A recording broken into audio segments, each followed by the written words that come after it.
পবিত্র রমজানে কতটা জমে উঠবে অমর একুশে গ্রন্থমেলা? এই শঙ্কার মধ্যে মেলার প্রথম দিনেই পাঠক দর্শনার্থীরা বুঝিয়ে দিলেন প্রাণের মেলার আবেদন কখনো ফিকে হবার নয়। যদিও অগোছালো অব্যবস্থাপনার চিহ্ন সর্বত্র, আছে আবর্জনা আর মশার উৎপাতও।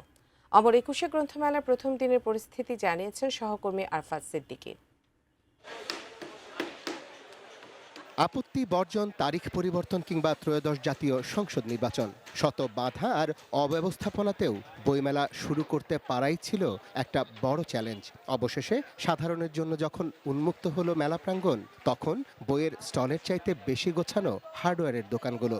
আমি যখন ঢুকলাম তখন আমার মনে হলো যে একটু স্থবির হয়ে আছে, কিন্তু যখন আমি ভেতরে ঢুকলাম তখন মনে হলো না, প্রথম দিনে এত মানুষ, তার মানে পুরো মাসে কি হবে। এটাই হয়তো বাঙালির প্রাণের মেলার সবচাইতে বড় শক্তি। আয়োজক বা প্রকাশকদের প্রস্তুতি শেষ হোক বা না হোক, সাধারণ মানুষ কখনো হতাশ করেননি বইমেলাকে।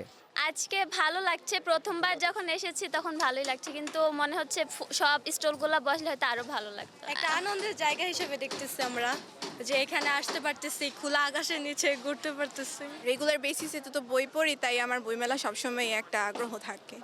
তো আর 3 বছর ধরে আসা হয়নি, তো এবার আসলাম।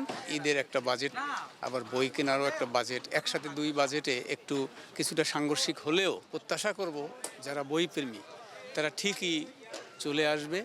পাঠক দর্শনার্থীদের এই শক্তির জোরেই আশায় বুক বেঁধেছেন প্রকাশক বিক্রেতারা। তাদের প্রত্যাশা শুক্র শনিবারের মধ্যেই পুরোপুরি গোছানো রূপ পাবে মেলার সৃজনশীল অংশ, অর্থাৎ সোহরাওয়ার্দী উদ্যান। বাংলা একাডেমির খুব ভালো প্রচেষ্টায় তাদেরকে একত্র করতে পারছে, মানে অল্প সময়ের জন্য, একদম লাস্ট সময়ে এসে। বইমেলাটা যেহেতু রোজার মাসে, আমাদের তো চাহিদাগুলো আমাদের সেভাবে পূরণ হবে না। তারপরেও মানুষ দেখতে পাচ্ছি আজকে আমি উদ্বোধন করার পরে সোহরাওয়ার্দী উদ্যানে এসে দেখলাম যে মানুষের সমাগম আসছে। এবারের বইমেলা মাত্র 18 দিনের, চলবে 15ই মার্চ পর্যন্ত। ছুটির দিনে সকাল 11টায়, অন্য সব দিনে দুপুর 2টা থেকে শুরু হবে প্রাণের মেলা। প্রতিদিনে মেলার পর্দা নামবে রাত 9টায়। Arafat Siddiqui, ATN news, Dhaka.